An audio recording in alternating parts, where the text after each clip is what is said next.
ఓం గురుభ్యో నమ. గం గణపతియే నమ. కాశీ మజిలీ కథలు 78వ భాగం. రాజనీతి కథ. తండ్రి చంద్రపీడ, సమస్త శాస్త్రాలు అభ్యసించిన నీకు మేము ప్రత్యేకంగా ఉపదేశించవలసినది ఏమీ లేదు.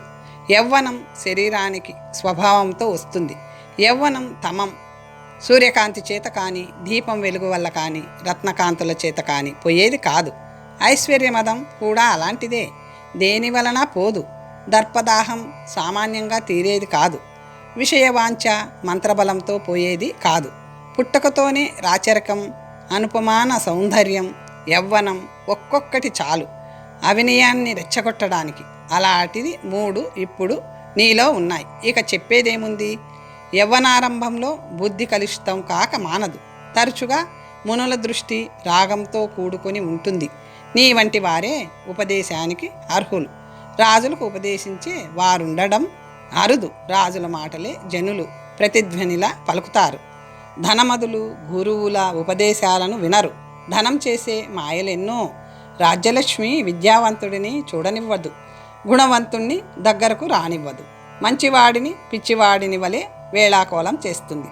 పుణ్యాత్ములను దరికి చేరనివ్వదు. రాజ్య సంపద అతి చంచలమైనది. దానిని చూసుకుని గర్విస్తూ ఇంద్రియ సుఖముల చేత వివస్వత్వం పొందుతారు. బంధువులను గుర్తెరగరు. గుడ్డి వాళ్ళలా ఎదుటి వాళ్ళని చూడలేరు. విపరీతమైన స్తోత్ర వాక్యాలను విని నిజమనుకునేవాడు అందరికీ హాస్యాస్పదుడు అవుతాడు. కుమార, నువ్వెప్పుడు ఇలాంటి బలహీనతలకు నీ మనసులో చోటివ్వకు. వంచకులను దగ్గరకు రానివ్వకు. సాధువులను తిరస్కరించకు. పరిచారకులకు చనువు ఇవ్వకు. కృత్రిమమైన మాటలు వినకు. రాగం, లోభం మొదలైన వాటిని హృదయానికి అంటనివ్వకు. రాజ్యలక్ష్మిని ఉన్నత వంశస్థుడి వాడినైనా, పండితుడినైనా, ధీరుడినైనా దుర్నీతి పాలు చేయగలదు. అందుకే నీకింతగా చెప్పాను. అదీ కాక నీ హృదయం ఇప్పటి వరకు స్వచ్ఛంగా ఉంది. నువ్వింకా యవ్వనారంభంలోనే ఉన్నావు. అందుచేత స్వచ్ఛమైన మనసుకి చేసే ఉపదేశం చక్కని ప్రభావం చూపగలదని చెప్పాను అన్నాడు. రాజ్యభారం వహించు, ప్రజలను దయతో పరిపాలించు. చంద్రాపీడు ఆ ఉపదేశం విని సుఖనాసుడి మాటలకు మనసు ప్రక్షాళన జరిగినట్లే అవగా హృదయం పరిశుద్ధమై కొంతసేపు ఆలోచనలో ఉండి అతని అనుమతిని తీసుకొని తన భవనానికి వెళ్ళాడు. శుభముహూర్తంలో తారాపీడు 4 సముద్రాల జలాలు తెప్పించి బ్రాహ్మణుల ఆశీర్వదిస్తుండగా చంద్రాపీడుణ్ణి పట్టభద్రుణ్ణి చేశాడు. పట్టాభిషిక్తుడైన చంద్రాపీడుణ్ణి చూసి ప్రజలందరూ ఎంతో సంతోషించారు. సింహాసనమెక్కిన కొన్ని రోజులకే చంద్రాపీడు తండ్రి అనుమతి పొంది సుఖనాసికుని శాసనం ప్రకారం చతురంగ బలాలను వెంటబెట్టుకుని వైశంపాయనుడు తోడురాగా పత్రలేఖతో కూడా దిగ్విజయయాత్రకు బయలుదేరాడు. తూర్పు, దక్షిణ, పడమర, ఉత్తర దిక్కులు 4 తిరిగి దుర్మార్గులను శిక్షిస్తూ, శరణాగతులను రక్షిస్తూ, రాజపుత్రులకు అభిషేకం చేయిస్తూ, రత్నములు మొదలగు బహుమతులను స్వీకరిస్తూ, పన్నులు వసూలు చేస్తూ, ఆ ప్రదేశాలలో విజయ చిహ్నాలు స్థాపిస్తూ, శాసనాలు లిఖిస్తూ, బ్రాహ్మణులను పూజిస్తూ, మునులకు ఆశ్రమాలు కట్టిస్తూ, తన పరాక్రమాన్ని వెల్లడిస్తూ, కీర్తిని వ్యాపింప చేసుకుంటూ భూమండలం అంతా తిరిగి విజయస్తంభాలు నాటి తన పురానికి వస్తూ ఒకనాడు కైలాసం సమీపంలో తిరిగే హేమజటులనే కిరాతకులకు నివాస స్థానమైన సువర్ణపురాన్ని జయించి గ్రహించాడు. ఆ పట్టణం తూర్పు సముద్రానికి అతి దగ్గరలో ఉంది. చాలా రోజులుగా భూమండలం తిరుగుతూ అలసిపోయిన తన సేనలకు విశ్రాంతి కలిగించాలని రాజపుత్రుడు ఆ నగరంలో కొన్నాళ్ళుండి పోయాడు. కిన్నెర జంట కథ. చంద్రాపీడు ఒకనాడు ప్రాతకాలంలో ఇంద్రాయుధమనే తన గుర్రాన్నెక్కి ఆ ప్రాంతంలోని అరణ్యానికి పోయి అక్కడ తిరుగుతూ ఒకచోట పర్వత శిఖరం నుంచి దిగుతున్న కిన్నెర జంటని చూశాడు. వాటిని పట్టుకోవాలని తన గుర్రాన్ని మెల్లగా వాటి దగ్గరకు పోనిచ్చాడు. కిన్నెర మిథునం అపూర్వమైనది. వీటి దర్శనం అతనికి ఎంతో సంతోషం కలిగించింది. ఎప్పుడూ చూడని మనిషిని చూడడంతో ఆ కిన్నెర జంట భయపడి కాలి కొద్దీ పరిగెత్తసాగింది. చంద్రాపీడు కూడా గుర్రాన్ని మడమలతో కొడుతూ తన సేనాని వదిలి వేగంగా ఆ జంట వెంట వెళ్ళసాగాడు. వాటి వెంట ఒక్కడే చాలా దూరం వెళ్ళిపోయాడు. ఆ కిన్నెర జంట చిక్కినట్లే చిక్కకుండా పరిగెత్తసాగింది. అతను చూస్తుండగానే పర్వత శిఖరం ఎక్కింది. అంతవరకు ఒక్కడూ వచ్చి గుర్రం వెళ్ళడానికి తోవ సరిగా లేక నడుస్తున్న అశ్వాన్ని ఆపి అలసటతో శరీరమంతా చెమటలు కమ్ముతుంటే అతను తనలో తాను ఇట్లా అనుకున్నాడు: అయ్యో, చిన్న పిల్లాడిలా నేనీ కిన్నెర జంట వెంట పడిగెత్తి వచ్చి అనవసరంగా శ్రమ పడ్డాను. ఇది దొరికినా నాకేం ప్రయోజనం ఉంది? ఉపయోగం లేని పని మీద నాకెందుకు అంత ఆసక్తి కలిగింది? దీని వెనుక ఎంత దూరం వచ్చాను? తలుచుకుంటుంటే నాకే నవ్వొస్తుంది. ఇక్కడికి నా బలగం ఎంత దూరంలో ఉందో తెలియదు. నా గుర్రం నిమిషంలోనే చాలా దూరం పరిగెత్తగలిగేది. కిన్నెర మిథునం మీదే దృష్టి పెట్టేసి అతి వేగంగా వచ్చేశాను. అందువల్ల ఇప్పుడే దారి వెనక్కి పోవాలో తెలియదు. ఈ అరణ్యంలో నాకు దారి చెప్పేవారెవరు? ఎంత ప్రయత్నించినా కనబడలేదే. ఇది దేవభూమిలా ఉంది కనుక మనుష్య సంచారం ఉండదు. సరే, ఇది ఉత్తర దేశం కాబట్టి దక్షిణంగా పోయి చూస్తాను. ఎవరైనా సరే తాను చేసిన కర్మ యొక్క ఫలం అనుభవించి తీరాలి కదా అనుకుంటూ గుర్రాన్ని దక్షిణ దిక్కుకు మరలించాడు. అలా మరల్చి, అయ్యో, ఇప్పుడు సూర్యుడు నడినెత్తి మీదకొచ్చాడు. ఈ గుర్రం చాలా అలసిపోయింది. దీనికి మేత నీరు అందించి నేను కూడా నీరు తాగి కాస్త అలసట తీర్చుకున్నాక అప్పుడు పోతాను అనుకుని ఒకచోట నీటి పక్షులు ఎగురుతూ ఉండడం చూసి అటువైపు వెళ్ళాడు. వెళ్ళగా అక్కడొక సరస్సు కనిపించింది. ఆ చెరువుని పరిసరాల్ని చూడడంతోటే అలసట తీరిపోయేంత అద్భుతంగా ఉన్నాయి. ఆ సౌందర్యానికి ముగ్ధుడే ఆహా, కిన్నెర జంటను అనుసరించడం నిష్ఫలమైన ఈ సరోవరం సందర్శనం వల్ల సఫలమైనట్లే అనిపిస్తుంది. కళ్ళున్నందుకు చూడతగిన వస్తువుని నేడు చూశాను. ఇది అత్యంత రమణీయం.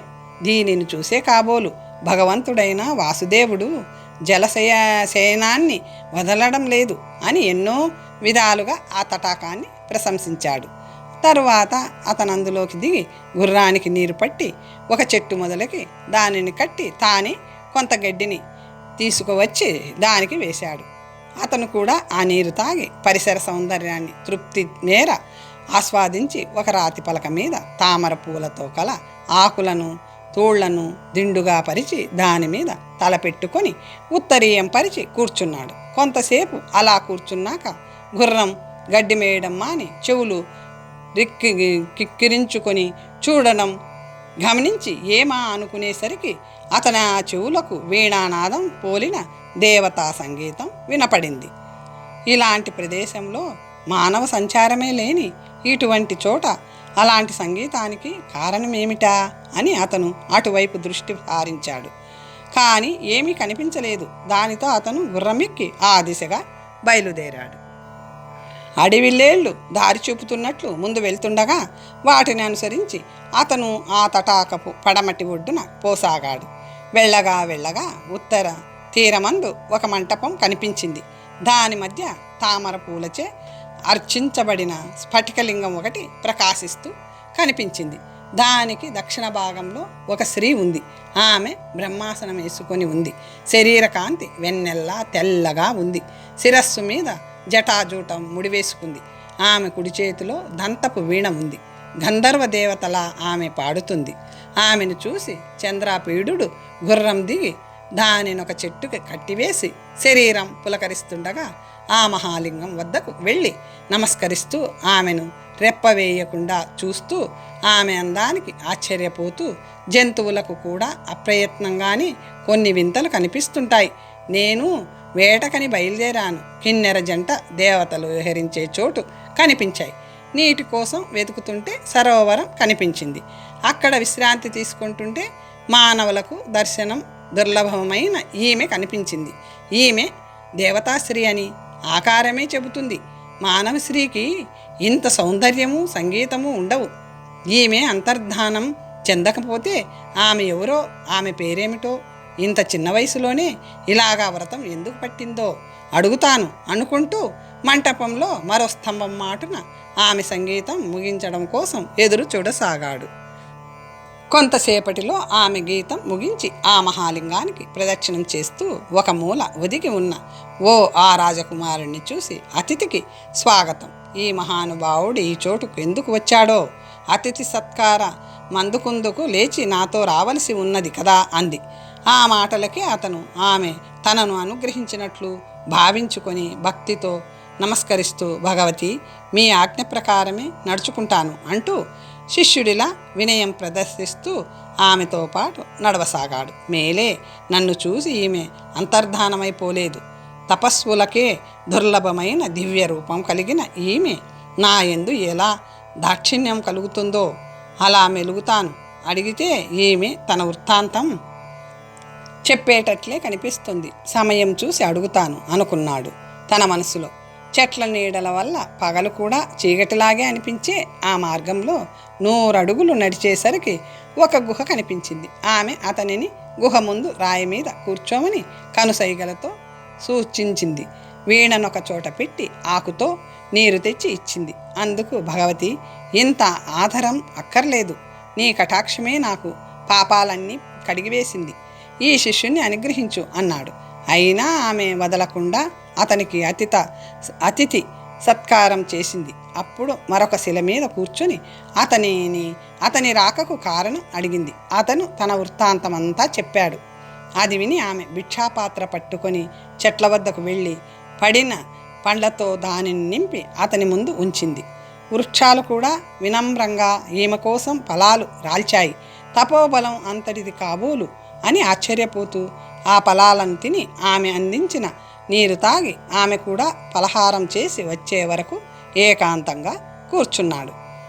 ఆమె వచ్చి ఒక శిల మీద కూర్చున్నాక అతను ఆమె దగ్గరకు వెళ్ళి వినయంగా, భగవతి, భగవంతుడి అనుగ్రహం వలన కలిగిన సంతోషంలో నిన్ను ప్రశ్నించాలనిపించింది.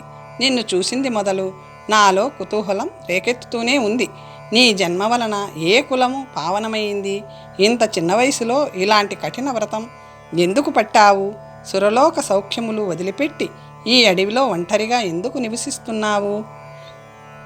ఇలాంటి విచిత్రం నేను ఎప్పుడూ చూడలేదు. నీ వృత్తాంతం చెప్పి నా సందేహాన్ని తీర్చమని ప్రార్థిస్తున్నాను అన్నాడు. ఆ మాటలకు ఆమె కొంతసేపు ఆలోచనలో పడింది. తరువాత నిట్టూర్పుల వదిలింది. కళ్ళల్లోంచి నీటి బిందువులు జారిపడుతూ ఆమె వస్త్రాన్ని తడపసాగాయి. ఆమె వెక్కి వెక్కి ఏడవసాగింది. అకారణంగా దుఃఖిస్తున్న ఆమెను చూసి, సుఖదుఖములు ప్రవృత్తి అతి బలమైనది, శరీర ధర్మం కలవారిని తాపం అంటక మానదు. ఇలాంటి వారు చిన్న కారణానికి దుఃఖించరు. అందుచేత ఈమె దుఃఖానికి కారణం తెలుసుకోవాలని కుతూహలం నాలో మరింత పెరుగుతుంది అనుకున్నాడు. ఆమె దుఃఖానికి కారణం తనే అని భయపడుతూ లేచి దోసెలతో నీరు తెచ్చి ముఖం కడుక్కోమని ఆమెకు అందించాడు. ఆమె ఆ నీటితో కళ్ళు కడుక్కొని వస్త్రంతో తడిని అద్దుకొని నిట్టూర్పులు విడుస్తూ, రాజపుత్ర, నేను మందభాగ్యురాలిని. నా వృత్తాంతం వలన నీకేం లాభం ఉంటుంది? అయినా అడిగావు గనక చెబుతాను విను అంటూ ఆమె తన కథ చెప్పసాగింది. మహాశ్వేత కథ. రాజకుమార, దక్షుడి ప్రసిద్ధి నీకు తెలిసే ఉంటుంది. అతనికి మణి, అరిష్టమణి అని 2 పుత్రికలు జన్మించారు. వారిలో మణికి చిత్రరథుడను కొడుకు పుట్టాడు. ఆ చిత్రరథుడు సమస్త గంధర్వులకు అధినాయకుడై ఇంద్రుడితో స్నేహం సంపాదించాడు. ఈశ్వరుడి ప్రసాదం వల్ల చైత్రరథం అనే పేరుతో మనోహరమైన ఈ ఉద్యానవనాన్ని, అచ్చోదయమనే ఈ సరస్సుని నిర్మించాడు. అరిష్ట కొడుకు అంశుడు ద్వితీయ గంధర్వ కులానికి ప్రభువై గౌరీ అనే కన్యకను వివాహం చేసుకొని దానితో సుఖంగా సంసారం చేసుకోసాగాడు. ఆ దంపతులకు నేనొక్కతనే సంతానాన్ని. అంతవరకు సంతానం లేని నా తండ్రి నేను పుట్టినందుకు చాలా సంతోషించి జాతక కర్మలు చేయించి నాకు మహాశ్వేత అని పేరు పెట్టారు. నా చిన్నతనం చాలా ఆనందంగా గడిచింది. కాలక్రమంలో నాలో యవ్వనం పొడ చూపింది. ఒక వసంత కాలంలో తల్లితో కలిసి స్నానం చేయడానికి నేను సరోవరానికి వచ్చాను. ఇక్కడి రాతి పలకం మీద రాయబడిన దేవతలకు నమస్కరిస్తూ ఈ అత్యంత సుందరమైన ప్రదేశంలో నా స్నేహితురాలితో విహరించసాగాను. ఆ సమయంలో మునుపెన్నడూ నేనెరుగని ఒక పరిమళం నా ముక్కుకి సోకింది. ఆ అద్భుత అపురూప సుగంధం నాకెలా సోకిందా అని ఆలోచిస్తూ కళ్ళు మూసుకొని ఆ పరిమళాన్ని ఆగ్రానించి ఆ సువాసన ఎక్కడి నుంచో వస్తుందో చూద్దామని తలనటు ఇటు తిప్పుతూ కొన్ని అడుగులు నడిచి 4 మూలలు పరికించి చూశాను. అప్పుడు ఒక చోట ఒక మునికుమారుణ్ణి చూశాను. అతను చంద్రుడిలా చక్కగా ఉన్నాడు. తపస్సు చేసే మన్మధుడిలా ఉన్నాడు. కాషాయ వస్త్రాలు ధరించి చేతిలో దండక మండలాలు పట్టుకొని నుదుటి మీద విభూతి రేఖలతో మొలకు దర్భల మొలతాడుతో మూర్తిభవించిన బ్రహ్మచర్యంలా ఉన్నాడు.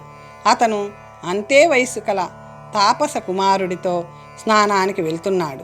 అతని రూపం నాకు కన్నుల పండుగ చేసింది. అతని చెవికి కృత్తికా నక్షత్రం లాంటి పూల గుత్తి ఉంది. అది అమృత బిందువులని స్రవిస్తుంది. దానిని చూశాక నాకు చక్కని సౌరభ నందించింది. ఈ గుత్తిలోని పువ్వులే అని నిశ్చయించుకున్నాను. ఆ మునికుమారుణ్ణి చూస్తూ మన్మధుడి కంటే చంద్రుడి కంటే అందరికంటే కూడా ఇతను ఎంత అందంగా ఉన్నాడు, తపస్సుతో కష్టపెడుతున్నా ఎంత లావణ్యంగా ఉందతని శరీరం అనుకుంటుండగానే మన్మధుడు నన్ను వశం చేసుకున్నాడు. నిట్టూర్పులతో ఏదో ఆలోచిస్తూ నీ హృదయంలో నాకు అవకాశం ఇమ్మని ప్రాధేయపడ్డాను. అంతలోనే తెలివి తెచ్చుకొని ఇదేమిటి, నాకు కులశ్రీ విరుద్ధమైన బుద్ధి పుట్టింది, ఇది నిందించదగినది అనుకొని కూడా మనసుని మరల్చుకోలేక మూర్ఛ వచ్చిన దానిలా అవయవాలు కదల్చలేక స్తంభించిపోయి అలాగే నిలబడ్డాను. అప్పటి నా అవస్థ చెప్పడానికి శక్యం కాదు. ఇంతకు మునుపెన్నడూ నాకలా అనవలేదు. అతని అత్యంత సుందరమైన రూపము, నా మనస్సో యవ్వనమో మన్మధుడి ప్రభావమో అనురాగమో దేనివల్లనో కానీ అలాంటి అవస్థకి నేనెప్పుడూ లోను కాలేదు. అలా చాలాసేపు చూసి చిట్ట చివరకు మనస్సుని దృఢపరుచుకున్నాను. అప్పుడు అతని హృదయంలో నిలవడానికి అవకాశం ఇవ్వాలని కాబోలు నా నుండి నిట్టూర్పులు వెలువడ్డాయి. నా ఆ హృదయంలోని అభిలాషను తెలపడానికేమో నా గుండెలు గగ్గురు పొడిచాయి. శరీరం స్వేదమయమయ్యింది. మదనుడి శరాలకు భయపడి కాబోలు మేను వణకసాగింది. అప్పుడు అయ్యయ్యో, సురతానికి వ్యతిరేకి మహానుభావుడు అయిన ఆ మునుకుమారుడి పట్ల అనురాగం కలిగించాడేం మన్మధుడు. అనురాగం యోగ్యతను విచారింపదు. స్త్రీ హృదయం మూఢమైనది. సామాన్యులు పొగిడే మన్మథ విలాసాలెక్కడా, తపో మహత్యం ఎక్కడా? మన్మథ వికారానికి లోనైన నన్ను చూచి ఇతను మనసులో ఏమనుకుంటాడో అది తెలిసి కూడా ఈ వికారాలన్నీ అణుచుకోలేకపోతున్నాను. ఇది నా తప్పు కాదు. అతని రూపంలోనే అలాంటి మహిమ ఉంది. ఇతను నా వికారములను చూడకముందే వెళ్ళిపోవడం మంచిది. లేకపోతే అప్రియములైన నా మదన వికారాలను చూసి శాపమిస్తాడేమో. మునులు ఇలాంటి అగౌరవాన్ని సహింపరు కదా అని వెళ్ళిపోవడానికి నిశ్చయించుకున్నాను. కానీ అతని సుందరమైన ఆకారానికి సంఖ్యలలా తగులుకున్నట్లు కదలలేక మునులు పూజనీయులు కదా, నమస్కరించి వెళ్తాను, అందులో తప్పేముంది అనుకొని అతనికి దగ్గరగా వెళ్ళి ముఖం చూస్తూ పాదాలకు నమస్కరించాను. బలవంతుడైన మన్మథుడు నా వికారాలను చూసిన ఆ మునికుమారుడి హృదయాన్ని కూడా గాలి దీపాన్ని చంచలం చేసినట్లు చేశాడు. యవ్వనం హద్దులేనిది కదా, అతనికి రోమాంచమైనది. నా దగ్గరకొచ్చే అతని హృదయానికి దారి చూపుతున్నట్లు అతని నుంచి నిట్టూర్పులు బయలువెడలాయి. చేతిలోని జపమాలిక జారి నేలపై పడింది. నేనతని వికారమును చూసి నా హృదయంలో మదనావేశం రెట్టించగా చెందిన అవస్థ చెప్పలేను. మన్మధుడే అన్ని శృంగార విశేషాలు నేర్పే ఉపాధ్యాయుడు. లేకపోతే శృంగార చేష్టలందు ప్రవేశింపని బుద్ధి కల ఈ మునికుమారుడి దృష్టి ఇంత మనోహరంగా ఎందుకుంటుంది అనుకున్నాను. అతని హృదయంలోని కోరిక అంతటిని అతని చూపులే చెబుతున్నాయని భావిస్తూ అతని సహచరుడైన రెండవ మునికుమారుడి వద్దకు పోయి ప్రణామం చేసి ఇలా అన్నాను. ఆర్య, ఈ మునికుమారుడి పేరేమిటి? ఎవరి కుమారుడు? ఈయన కర్ణాభరణంగా ధరించిన పూలగుత్తి ఏ పొదలో పుట్టింది? దీని వాసన పీల్చినప్పటి నుంచి నా హృదయానికి ఎంతైనా సంతోషంగా ఉంది. ఇలాంటి పువ్వులు నేనెప్పుడూ చూడలేదు. అతను చిరుమందహాసం చేస్తూ, బాలా, నీ ప్రశ్న వల్ల ఉపయోగమేమిటి? కుతూహలంగా ఉంటే చెబుతాను విను అన్నాడు. పుండరీకుడి కథ. దేవలోకంలో శ్వేతకేతుడనే మహాముని ఉండేవాడు. అతని రూపం ముల్లోకాలలోనూ అత్యంత సుందరమైనది. అతను ఒకనాడు దేవతార్చనకు పూలు కోయడానికి మందాకిని నదికి వెళ్ళాడు. ఆ నదిలో తామర పూలు కోస్తున్న ఆ ముని పుంగవుణ్ణి చూసేసరికి పద్మాలయ అయిన లక్ష్మీదేవికి చిత్తం చెలించింది. దర్శన మాత్రాన్ని రతిసుఖం అనుభవించిన ఆమెకి పీఠంగా ఉండే పద్మంలో కుమారుడు కలిగాడు. అతన్నెత్తుకుని, దేవా, ఇతను నీ కుమారుడు, తీసుకో అంటూ ఆమె శ్వేతకేతుడికిచ్చింది. ఆ ముని ఆ శిశువుకి తగిన కృత్యములన్నీ నిర్వర్తించి పద్మంలో పుట్టాడు కనుక పుండరీకుడని పేరు పెట్టి సమస్త విద్యలు నేర్పించాడు. అలాగా శ్వేతకేతుడికి జన్మించిన పుత్రుడే ఇతను. ఆ పూలగుత్తి పాలసముద్రంలోని పారిజాత చెట్టుకి పుట్టింది. అది ఇతని చెవినెలా అలంకరించిందో అది కూడా చెప్తాను విను. ఈరోజు చతుర్దశి అని ఇతను నేను దేవలోకం నుంచి కైలాసంలో ఉండే శితికంఠుడిని ఆరాధించడానికి నందనవనం మీదుగా పోతున్నాం. ఆ నందనవనం లక్ష్మి ఈ పారిజాత పూలగుత్తిని చేతిలో పట్టుకుని వచ్చి ఇతనికి మొక్కుతూ, ఆర్య, ముల్లోకాలకు సుందరమైన నీ రూపానికి ఇది అర్హమైనది. దీనిని కర్ణాభరణంలా ధరించు. పారిజాతం జన్మ సార్థకం అవుతుంది అంది. ఆమె పొగడ్తలకి ఇతను సిగ్గుపడి కళ్ళు మూసుకొని ఆమె మాటలు వినకుండా నడవసాగాడు. ఆ దేవి ఈ పూలగుత్తిని పట్టుకొని పట్టు వదలకుండా వెంట వస్తుంటే, నేను, మిత్రుడా, ఇందులో తప్పేముంది? దేవి అనుగ్రహిస్తే కాదనడము కాదు, తీసుకో అని అతనికి ఇష్టం లేకపోయినా నేను పుచ్చుకొని బలవంతంగా శ్రవణాభరణంగా అలంకరించాను. ఇదే దీని కథ అని ఊరుకున్నాడు. అప్పుడు పుండరీకుడు చిరునవ్వుతో నన్ను చూసి, నీకా ప్రశ్నలతో పనేమిటి? కావాలంటే ఈ పూలగుత్తిని తీసుకో అంటూ తన చెవిలోని ఆ పూలగుత్తిని నా చెవిలో పెట్టాడు. ఆ సందర్భంగా అతని కరస్పర్శ లభించి ఆ పూలగుత్తి నా రెండో హృదయంలా తోచింది. నా చెక్కిళ్ళు తగిలిన స్పర్శ సుఖంలో అతను వణుకుతూ చేతిలో నుంచి జారిపడిన జపమాలికను సైతం సిగ్గులో గుర్తించలేకపోయాడు. నేనా జపమాలికను నేల మీద పడకుండా అందుకొని అతని కంఠస్పర్శగా భావించుకుందామని విలాసంగా కంఠాభరణంలా దానిని నా మెడలో వేసుకున్నాను. అప్పుడు గొడుగు పట్టుకున్న శ్రీ ఛత్రగ్రాహిణి నా వద్దకు వచ్చి, రాజపుత్రి, మీ తల్లి స్నానం చేసింది, ఇంటికి వెళ్ళిపోయే సమయం అయ్యింది అంది. కాబట్టి వేగంగా స్నానం చెయ్యి అంది. ఆ మాటలు విని నాకిష్టం లేకున్నా ఎంతో ప్రయత్నించి అతని మీద నుంచి దృష్టి మరల్చుకొని గుండె మూలుగుతుండగా నేను స్నానానికి వెళ్ళిపోయాను. తరువాత రెండవ ముని కుమారుడు ధైర్యం కోల్పోయిన పుండరీకుణ్ణి చూస్తూ ముఖంలో కొంచెం కోపం కనిపిస్తుండగా, మిత్రుడా పుండరీక, క్షుద్రజనుల తొక్కిన ఈ మార్గం నీకు తగినది కాదు. సాధువులు ధైర్యవంతులు కదా, సామాన్యుడిలా వివసమైన మనసుని అరికట్టవేం? ఎన్నడూ లేనిది నీకు ఇంద్రియ చాపల్యం కలిగిందే. ధైర్యము, అదుపు, ప్రశాంతి, బ్రహ్మచర్యం, నియమము, యౌవన శాసనత్వం, ఇంద్రియ ముఖ్యత మొదలైన నీ సుగుణాలన్నీ ఎక్కడికి పోయాయి? విద్యను నీట కలిపావు, వివేకం నిరర్థకమయ్యింది. అయ్యో, చేతి నుంచి జారిపడిన జపమాలికను కూడా గమనించలేకపోయావు. ఏమి మోహం! ఒకవేళ ప్రమాదవశాత్తు బుద్ధి చంచలమైన వివేకంతో మరల్చుకోరాదా? పిచ్చివాడిలా ప్రవర్తిస్తున్నావేం అన్నాడు. పుండరీకుడు కొంచెం విచారిస్తూ, కపింజల, నన్ను మరోలా భావింపకు. నేను అలాంటి వాడిని కాను. దుష్టురాలైన ఆమె నా జపమాలికని గ్రహించిన అపరాధాన్ని విస్మరించాననుకుంటున్నావా? చూడు అంటూ కృత్రిమ కోపం తెచ్చుకొని కనుబొమ్మలు ముడివేసి పెదవి కరుస్తూ నా దగ్గరకు వచ్చాడు. చెప్పలులారా, నా జపమాలిక నాకివ్వక ఎక్కడికి పోతావు? ఇచ్చి మరీ కదులు అన్నాడు. నేను నా మెడలోంచి ఒంటిపేట ముత్యాల పేరును తీసి, ఆర్య, ఇదిగో మీ మాలిక స్వీకరించండి అని ఇచ్చాను.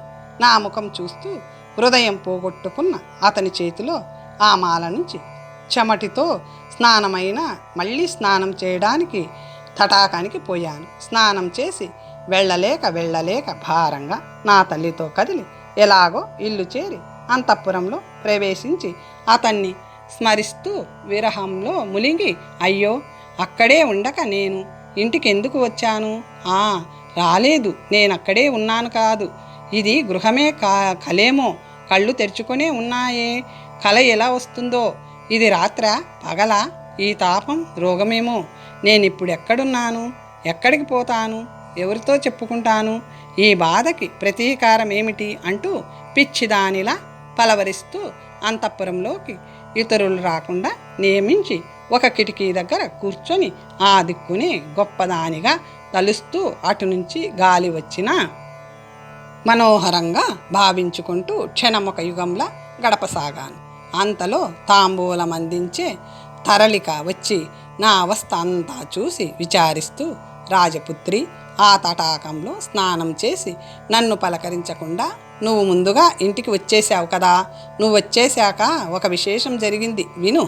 దివ్యమైన ఆకారాలతో మనకిద్దరు మునికుమారులు అచ్చోదన సరస్సు ఒడ్డున కనిపించారు, అవునా అన్నది. వారిలో నీకు పుష్పమంజరిని ఇచ్చిన అతను రెండవ వానికి కనబడకుండా విరబూసిన లతల చాటు నుంచి రహస్యంగా నా వద్దకు వచ్చాడు. బాలిక, ఇప్పుడిక్కడ స్నానం చేసిన కన్యక ఎవని కూతురు? పేరేమిటి? ఎక్కడికి పోయింది అని అడిగాడు అన్నది. నేను వినయంతో, ఆర్య, ఈ చిన్నది హంసుడనే గంధర్వరాజు కూతురు. దీని పేరు మహాశ్వేత. ఇప్పుడు తన నివాస స్థానమైన హేమకూటమనే పర్వతానికి పోయింది అని చెప్పాను. నా మాట విని అతను కొంచెం సేపు ఊరుకొని ఏదో ఆలోచించుకొని రెప్పవాల్చకుండా నన్ను చూస్తూ, నువ్వు చిన్నదానివైనా నీ గౌరవాన్ని, యోగ్యతని నీ రూపం వెల్లడి చేస్తోంది. నిన్నొకటి అడుగుతాను, కాదనకుండా చేస్తావా అని ప్రాధేయపడుతున్నట్లే మెల్లగా అడిగాడు. నేను, ఆర్య, మీరలా మాట్లాడడానికి నేనెంతటి దానిని?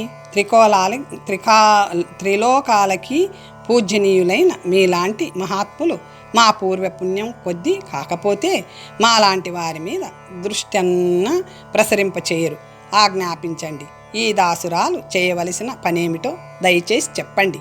నమ్మకంగా చేసి మీ అనుగ్రహానికి నోచుకుంటాను అన్నాను వినయంగా నమస్కరిస్తూ. అప్పుడతను నన్ను స్నేహితురాలిలాగా మన్నించి దగ్గరలో ఉన్న లేత తమలపాకును కోసి రాతి మీద రసం తీసి తన ఉత్తరీయంలో ముక్క చించి దాని మీద ఆ రసంతో రాసి, నువ్వీ ఉత్తరం తీసుకెళ్ళి ఆ రాజకుమార్తెకు ఏకాంతంగా ఉన్నప్పుడు ఇవ్వు అంటూ దానిని నాకిచ్చాడు. నేను దానిని పదిలంగా తెచ్చాను, ఇదిగో చూడు అంటూ తాంబూలం పెట్టెలో నుంచి తీసి అందించింది. ఆ మాటలకే ఎంతో ఆనందం కలిగిన నేనా లేఖనందుకొని ఆ అక్షరాలను చూసి కళ్ళు కద్దుకున్నాను. దానిలో చక్కని పద్యం రాయబడి ఉంది. నన్ను అతను ప్రేమిస్తున్నట్లు వ్రాసిన ఆ పద్యం చదివి త్రిలోకాలను పొందినట్లే ఆనందించాను. దానిని బుగ్గలకి పెదవులకి అంటించుకున్నాను. అతని గురించి తరళికను అడిగాను. అతనేం చేశాడో చెప్పమన్నాను. నిన్నెలా చూశాడు? ఏం చెప్పాడు? నీతో ఎంతసేపు ఉన్నాడు అంటూ అడిగాను. ఎలాగో ఆ పగలు గడిపాను. సూర్యుడస్తమించాక ఛత్రగ్రాహిణి వచ్చి, రాజపుత్రి, మునికుమారులలో ఒకరు వచ్చి ద్వారం వద్ద నిలబడి జపమాలిక నడగడానికి వచ్చామంటున్నారు, ప్రవేశానికి అనుమతిస్తారా అని అడిగింది. నేను అతని నామమే జపిస్తూ అతనే వచ్చి ఉంటాడనుకుంటూ వేగంగా తీసుకురా అన్నాను.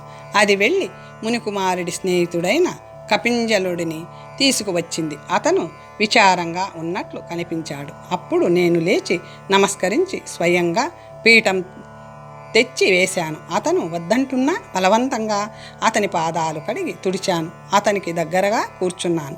అతను కొంచెం సేపు అలా కూర్చొని ఏదో చెప్పదలుచుకొని నా దగ్గరగా ఉన్న తరిలక మీదకి దృష్టి సారించాడు. అతని అభిప్రాయం గ్రహించి, దేవా, ఇది నా శరీరం లాంటిది, చెప్పదలుచుకున్నది మీరు నిస్సంశయంగా చెప్పవచ్చు అన్నాను.